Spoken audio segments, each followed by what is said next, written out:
Meus irmãos,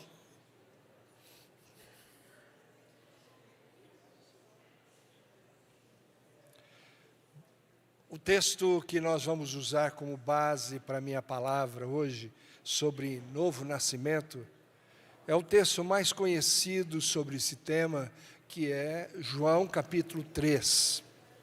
Evangelho de João, capítulo 3, em que Jesus encontra um homem, que é Nicodemos, e começa uma conversa com ele.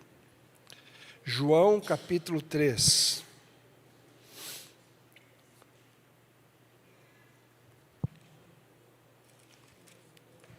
Havia entre os fariseus um homem chamado Nicodemos, um dos principais dos judeus. Este de noite foi ter com Jesus e lhe disse: Rabi, sabemos que és mestre, vindo da parte de Deus, porque ninguém pode fazer esses sinais que tu fazes, se Deus não estiver com ele. A isto respondeu Jesus: em verdade te digo, que se alguém não nascer de novo, não pode ver o reino de Deus. Perguntou-lhe Nicodemos: como pode um homem nascer de novo, sendo velho? Pode porventura voltar ao ventre materno e nascer segunda vez? Respondeu-lhe Jesus: em verdade te digo, quem não nascer da água e do Espírito não pode entrar no reino de Deus. O que é nascido da carne é carne, o que é nascido do Espírito é Espírito. Não te admires de eu te dizer: importa-vos nascer de novo. O vento sopra onde quer, ouves a sua voz, mas não sabe de onde vem nem para onde vai. Assim é todo o que é nascido do Espírito. Então lhe perguntou Nicodemos: como pode suceder isso? Acudiu Jesus: tu és mestre em Israel e não compreende essas coisas? Em verdade te digo que nós dizemos o que sabemos e testificamos o que temos visto, contudo não aceitais o nosso testemunho. Se tratando de coisas terrenas não me credes, como crereis se vos falar das celestiais? Ninguém subiu ao céu, senão aquele que de lá desceu, a saber, o Filho do homem que está no céu. E do modo porque Moisés levantou a serpente no deserto, assim importa que o Filho do homem seja levantado, para que todo que nele crê tenha a vida eterna. Então, esse estudo que eu vou dar nesta manhã é um estudo que será aproveitado na classe de novos membros. Então, eu tenho que adaptar aqui algumas coisas, porque nós estamos gravando essas aulas para que elas possam depois, quem faltou pode ter acesso e ler novamente. Para quem é o novo nascimento? É a primeira pergunta que faço. Para quem? Hoje em dia é comum que, se você disser para alguém: olha, eu nasci de novo, sou um cristão, nasci de novo, ou simplesmente usar o termo nascer de novo, as pessoas imaginem um certo tipo de pessoa. Algumas pensam: entendi, você é do tipo emocional, gosta de experiências emotivas, de levantar as mãos, de chorar, de fechar os olhos, cantar hinos. Você é do tipo nascido de novo. Outros dizem: pessoas nascidas de novo são aquelas com a vida muito bagunçada. Elas precisam ir a igrejas bem conservadoras, com estrutura moral, porque foram viciadas em drogas ou álcool, precisam de regras. Essas pessoas quebradas, pessoas quebradas, esse é o tipo que precisa da religião do tipo nascer de novo. Outros ainda dizem: os nascidos de novo são reacionários e conservadores. Ou seja, para muitos o novo nascimento seria algo para um tipo específico de pessoas. Mas esse texto de João, porém, direta e indiretamente desfaz completamente essa ideia de nascer de novo e da necessidade de quem precisa nascer de novo. Vamos ver. Quem era Nicodemos? A Bíblia diz quem ele era. Membro do Sinédrio, alta posição social, provavelmente rico, sem dúvida um homem influente, não era do tipo emocional. Segundo, não era o tipo de pessoa com a vida toda desestruturada, toda quebrada. Era um fariseu, tinha toda a estrutura moral possível. Terceiro, embora fosse fariseu, ele se aproxima de Jesus, que não tinha nenhum pedigree, não estudou com nenhum mestre conhecido, não tinha credenciais. Ainda assim, Nicodemos o chama de rabi e quer dialogar com ele, um dos homens mais abertos que encontramos nas Escrituras, Nicodemos. É interessante que lá na frente, se não me engano eu li, mas não marquei, os fariseus perguntam para ele, quem é esse Jesus? Onde ele estudou? Jesus não tinha um currículo acadêmico. Quando Nicodemos o chama de rabi, de mestre, Nicodemos está demonstrando algo que está no seu coração. Ele não ganhava nada em estar perto de Jesus, pelo contrário, podia até perder. Alguns comentaristas dizem que o fato dele procurar Jesus à noite, para que ele não fosse visto. A Bíblia não fala isso, mas é uma suposição que pode ser levada em conta. Nicodemos, então, ele é esse homem da alta posição, que tinha dúvidas imensas na alma, e que pergunta para Jesus um monte de coisas, e Jesus vem a ele e lhe dá uma resposta direta, que serve para ele, mas serve para mim e para você hoje. Assim, ele não é o homem do tipo emocional, não precisa de estrutura moral, portanto, ser nascido de novo não significa precisar de mais religião ou moralidade. Então, essa ideia de quem precisa se converter é só quem está perdido na droga, ou longe da sociedade e tal, isso está furado. Na verdade, Jesus está desafiando a religião e a moralidade ao dizer a um fariseu extremamente justo que ele precisa nascer de novo. Jesus não diz assim, você está 75% bom, no caminho do céu, só falta uma dose a mais. Não, ele diz, você precisa nascer de novo. Não precisa de remendo.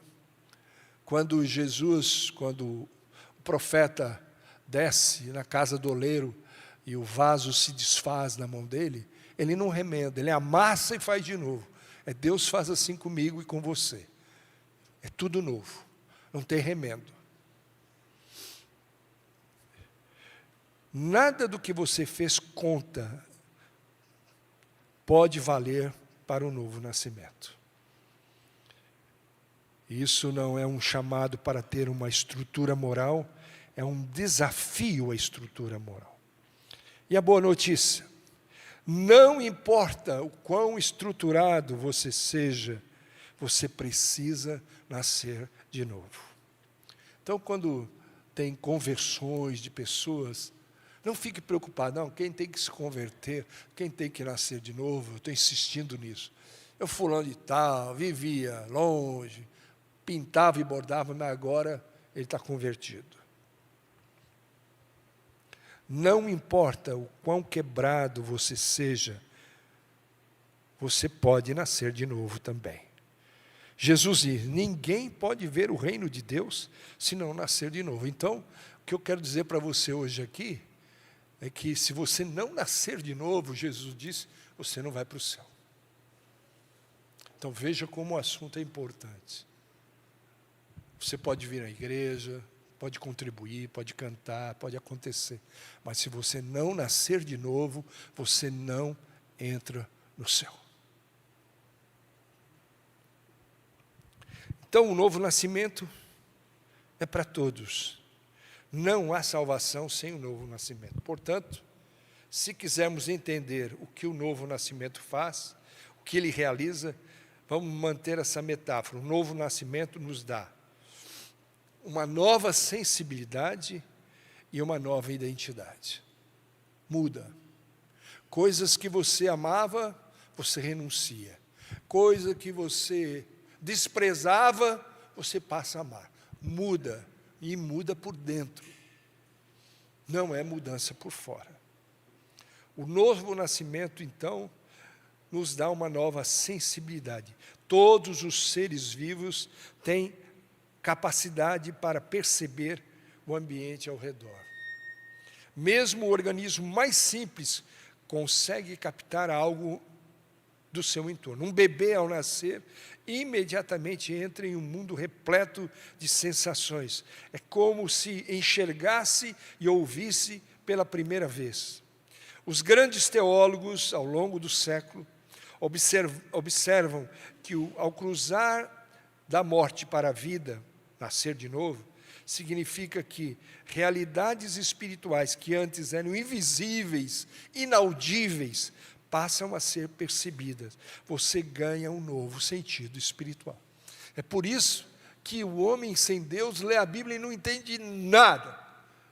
É por isso que o homem que não é de Deus, não nasceu de novo, ele não entende porque você trabalha a semana toda e depois levanta 8 horas da manhã para vir na igreja, quando podia estar dormindo.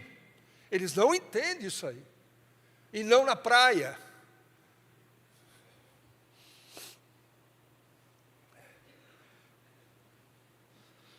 Todo aquele sobre quem essa operação divina foi realizada, passa a ter novas percepções da verdade divina. Então, como abrir os olhos. Eu me lembro quando eu fui ser pastor, novinho ainda, 23, 24 anos, numa cidade chamada Pederneiras, no interior de São Paulo.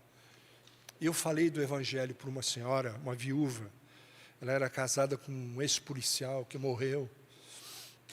E aí um dia ela me procurou: pastor, quando o senhor estava pregando, eu senti uma coisa, como que escamas caíram dos meus olhos. O que o senhor falava eu comecei a perceber que eu entendia, fazia sentido para mim aquilo que o senhor falava. Então, quando a gente se converte, uma leitura da Bíblia passa a ter sentido. O que antes era um livro histórico, antigo, através da sua palavra, pelo Espírito Santo, passa a falar com você. E você fala: está falando comigo? É isso aqui. E ponto. Isso é novo nascimento. Por quê? Porque Jesus diz: os que são de Deus, ouvem a voz de Deus. E os que não são, não ouvem. Não entendem. Não compreendem. Jesus disse: alguém não nascer, não pode ver o reino. Por que ele usou a palavra ver? Porque sem o novo nascimento, você não percebe, não sente essa realidade. O reino de Deus poderia ser uma abstração, algo que você ouvia falar a vida toda, mas agora você vê. Vê. A alma que enxerga, percebe uma visão, recebe uma visão espiritual. Antes ela talvez não discernisse nada, agora ela discerne na verdade divina uma beleza e excelência que antes não conseguia conceber. E é isso. Ah, pastor, será que eu sou salvo? Uma das maneiras de perceber é essa: a sua visão, a sua sensibilidade às coisas de Deus, sobretudo as Escrituras. Mesmo que as percepções variem entre as pessoas, quanto à clareza, aos pontos específicos, todas compartilham o fato de que há uma nova percepção da verdade. Quando a pessoa nasce de novo, há uma nova percepção da verdade. Essa beleza pode ser atribuída tanto à mente quanto ao coração. Eu diria que é a ambos, mente e coração. Essa é uma das marcas do novo nascimento. A mente é iluminada, o coração é tocado. Aquela verdade espiritual que antes parecia confusa ou irrelevante, agora faz sentido. Por exemplo, falando sobre o coração, ao longo dos anos de ministério, por exemplo, eu vi muitas pessoas que frequentaram a igreja, como eu citei, por toda a vida dizerem: agora mudou. Agora mudou. Eu sempre conheci esses textos, mas agora parece que alguém acendeu a luz para eu poder entender esses textos. Eu lia, ouvia, mas agora isso me atinge. Eu não entendo como nunca vi isso antes. E mais, eu sempre soube que Deus me amava, mas agora eu sinto esse amor. Ele está começando a tornar-se real, está me nutrindo de verdade. Havia um dos pais da igreja chamado Agostinho, que é muito próximo à igreja e à teologia reformada. Antes da divisão, da reforma, ele dizia que uma das evidências de um verdadeiro novo nascimento é a reordenação dos afetos do coração. Ou seja, não basta dizer: eu creio que Deus me ama apenas com a mente. Enquanto isso, o que realmente governa seu coração é a busca pelo amor de alguém, por uma carreira bem-sucedida, pelo status, pelo conhecimento. Você não pode se dizer cristão, frequentar a igreja, crer que Deus o ama, mas o que realmente é mais real para você na prática são outras coisas. O amor de Deus é apenas algo abstrato para você. Não pode. O nosso trabalho, a nossa realização pessoal, tudo que fazemos tem a sua importância nesse mundo e nessa vida curta que nós temos. Mas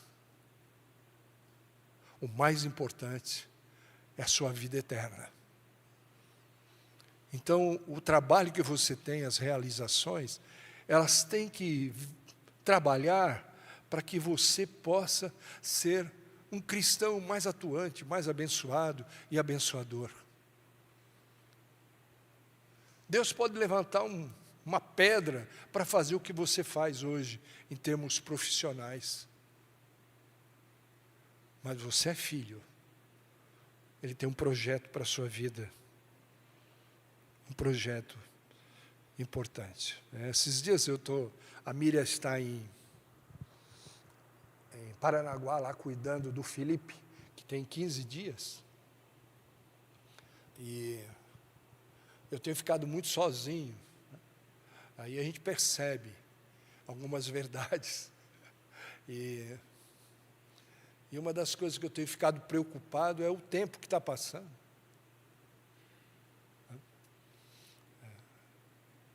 Vocês sabem que eu estive em Brasília há um tempo atrás.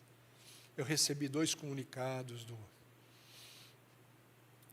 do governador, até esteve aqui recentemente, para eu visitá-lo lá, muito amigo, muito querido, o governador Tarcísio. Mas eu disse não. Eu não quero, eu queria aproveitar o que eu tenho de vida. Eu queria aproveitar o que eu tenho de vida para o quê? Para usar com mais autoridade, com mais poder, para ajudar a igreja. Fazer as coisas que agradam a Deus mais diretamente. E isso é o que eu tenho pensado em fazer nesses dias que eu sinto que eu tenho mais passado do que futuro. Eu tenho 67 anos. E eu já sinto as limitações do corpo. Apesar de estar tentando correr, fazer ginástica e tal, mesmo assim, daqui a pouco, quando o meu corpo acabar, o meu ministério acaba. Eu posso entrar para um outro ministério, que é de orar só. interceder, mas não posso pregar, falar, dispor, fazer, acontecer, entrar num projeto desse que eu estou entrando agora com a reforma da igreja. Talvez muitos outros pastores falam, vamos deixar quietinho, vamos jogar na defesa, não é? Está tudo muito bom, imagine, fazer obra, construção, dá problema, sempre tem problema, trabalho, coisa. Não, mas Deus nos empurrou, o conselho abraçou, e a igreja também, e nós vamos seguir. Falar nisso, tudo indica que em agosto nós vamos ter uma mudança, nosso culto vai ser lá embaixo.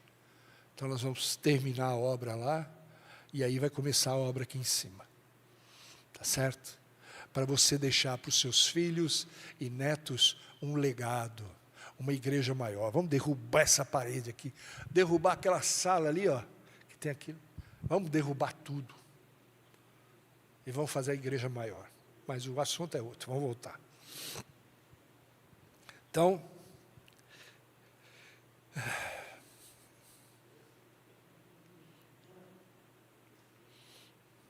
o novo nascimento reorganiza os afetos do seu coração. Aquilo que era apenas teoria vira realidade. E não é só no coração, a mente também é transformada. Há muitas verdades da Bíblia que não fazem sentido sem iluminação espiritual. Quer ver uma delas? É dando que se recebe.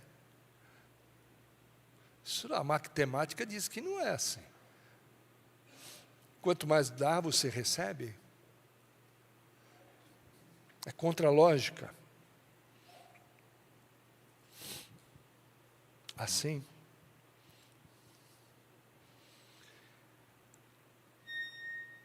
É como quando tentamos ouvir algo enquanto assistimos um vídeo. O que está na tela sempre vence. Você já tentou? Colocar no mudo TV para receber uma ligação ou falar com alguém?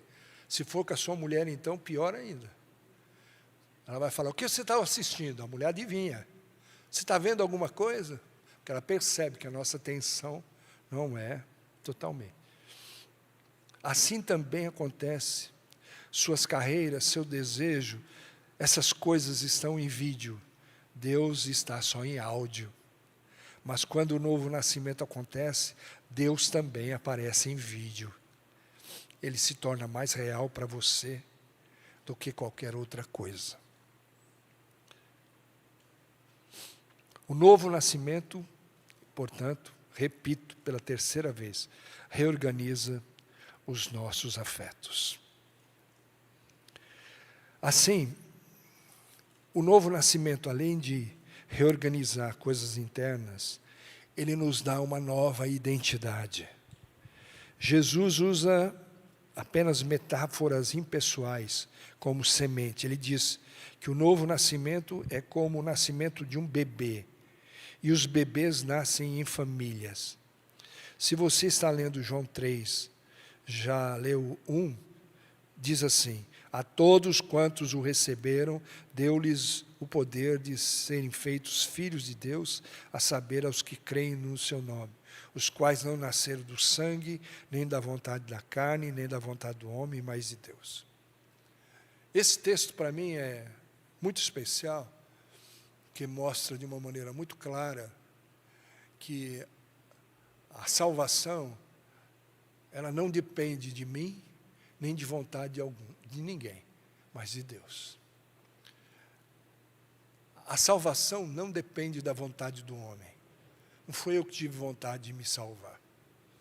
Foi Deus que veio e me buscou sem eu merecer. Tocou a minha vida, mudou a minha história, purificou o meu passado. A Bíblia fala de novo o nascimento, imediatamente fala da nossa adoção como filhos de Deus. Porque ao nascer você recebe um novo nome, uma nova família. Sua identidade precisa estar fundamentada em algo. Nos países orientais, por exemplo, sua identidade está na família. Você se sente bem consigo mesmo, se cumpre seu papel de filho, pai e mãe, se agrada à família, Isso pode ser sufocante, sim, mas dá um novo senso de valor. Já no Ocidente, vivemos em uma cultura individualista. Você tem que descobrir quem quer ser, decidir isso e provar para si o mundo que conseguiu. Isso gera enorme pressão sobre você. Mas veja, nascer de novo é receber uma identidade que não vem nem da sua família, nem das suas conquistas pessoais, ela vem de Deus. Agora você é filho dele.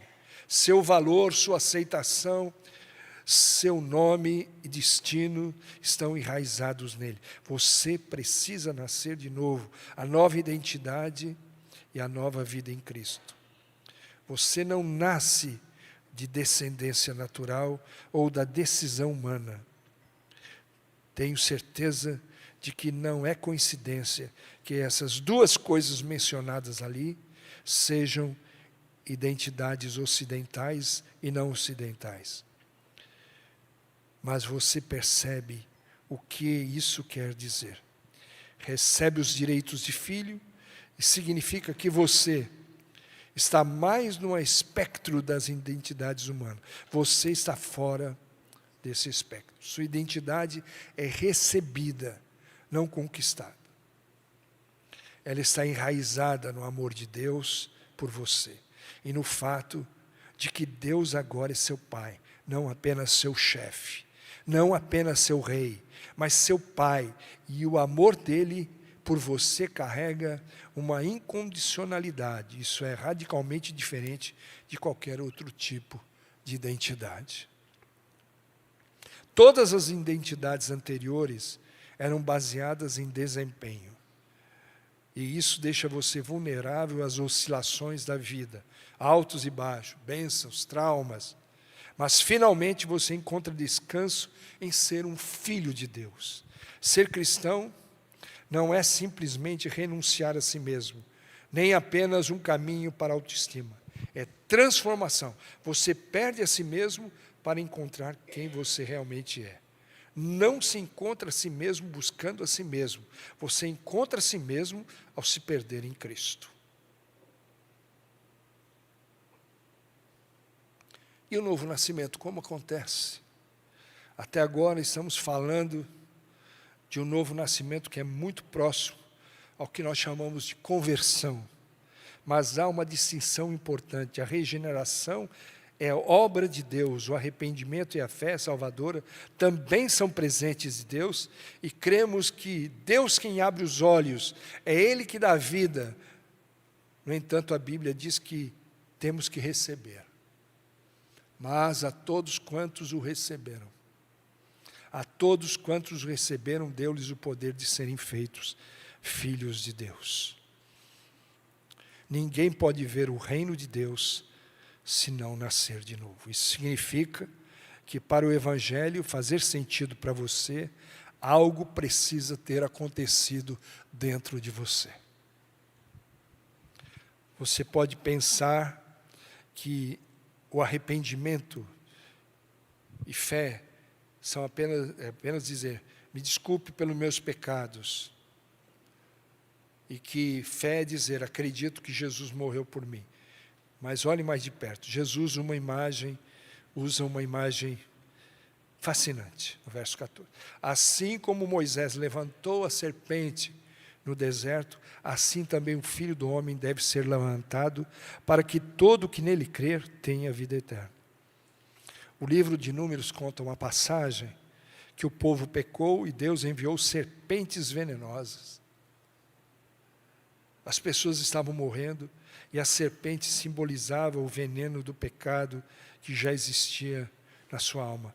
Mas Deus disse a Moisés para levantar uma serpente de bronze, o símbolo daquilo que os matava, e todos olhassem para ela, seriam curados.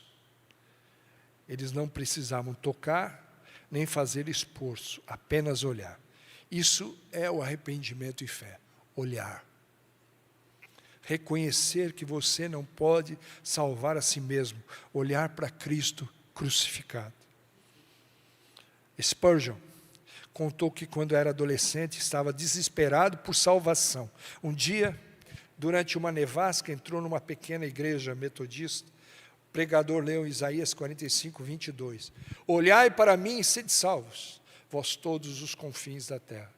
E então disse, não olhe para si mesmo, não há esperança aí, olhe para Cristo. Olhe para aquele que sangra por você. O pregador olhou para Spurgeon e disse, você parece miserável e vai continuar assim se não obedecer esse texto. Naquele momento Spurgeon entendeu. Eu estava pronto para que me dissessem que eu precisava fazer 50 coisas para ser salvo, mas percebi que bastava olhar. E eu olhei. Arrependimento é reconhecer não só seus pecados, mas também que até suas boas obras foram feitas por motivo errado. A fé é descansar na obra de Cristo.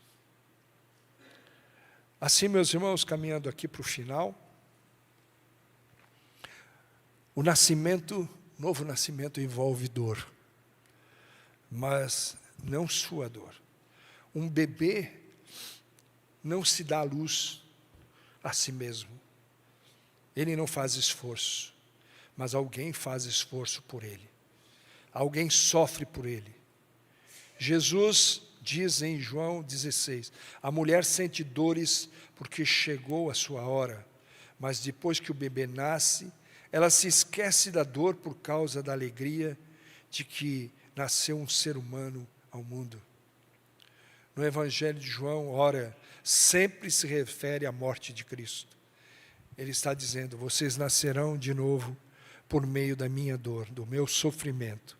Não apenas do risco da minha vida, mas do custo da minha vida.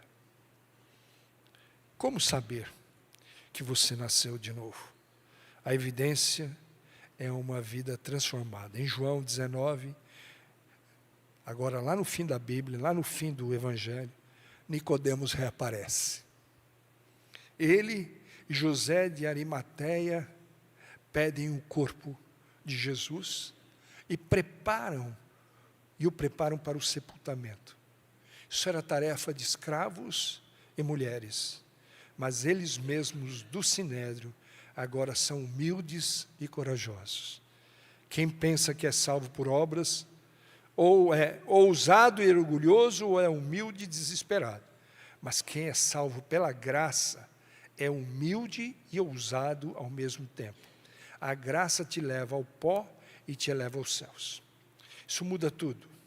Sua masculinidade, sua feminilidade, sua visão de classe, sua consciência racial, tudo. C.S. Lewis encerra suas palavras de cristianismo puro e simples com essas palavras. Entregue-se e encontrará seu verdadeiro eu. Perca a vida e a salvará. Nada que você não tenha entregue será verdadeiramente seu. Nada que você não tenha morrido será ressuscitado. Busque a si primeiro e encontrará apenas ódio, solidão e desespero. Busque a Cristo e encontrará tudo e mais, junto com Ele. Novo nascimento é uma mudança de dentro para fora. Eu fiz questão de fazer uma leitura um pouco mais elaborada, um pouco técnica, mas eu quero que você perceba aquilo que eu repeti várias vezes. Você precisa nascer de novo. Você precisa receber Jesus Cristo, entregar sua vida sem reservas. E como isso acontece? Como? Quando, tocado pela graça de Deus, você confessa. Com o coração se crê e com a boca se confessa. Eu vou fazer uma oração. Todo mundo vai orar comigo. Se você já é crente, você ora também. E repete as minhas palavras. Se você não é crente, faça isso pela primeira vez e repita as minhas palavras. Feche os seus olhos. Senhor Deus, nesta manhã, eu quero nascer de novo. tocado pelo Teu Espírito, tocado pelas verdades da Tua Palavra, eu compreendo que em mim nada possuo que possa me garantir um lugar no céu. E nessa manhã eu te entrego a minha vida. Muda a minha história. Eu me arrependo de tudo que já fiz, que eu sei que não te agrada. Me arrependo daquilo que fiz, que pensei que te agradava. Perdoa-me. Muda a minha história, muda o meu passado. Abençoa o meu presente e dirige o meu futuro. Guarda-me de todo mal. Eu quero ser um filho nascido de novo. E isso eu te peço nesta manhã, com gratidão. Em nome de Jesus. Amém. Deus abençoe muito a sua vida. Deus abençoe os seus passos. Deus dirija. A palavra pode encerrar? Então vamos lá. Encerramos então. Deus abençoe. Estejam orando por mim. Eu vou pregar numa outra igreja lá em São Paulo. Daqui a pouco. Você esteja orando pela minha vida, por favor. Deus te abençoe.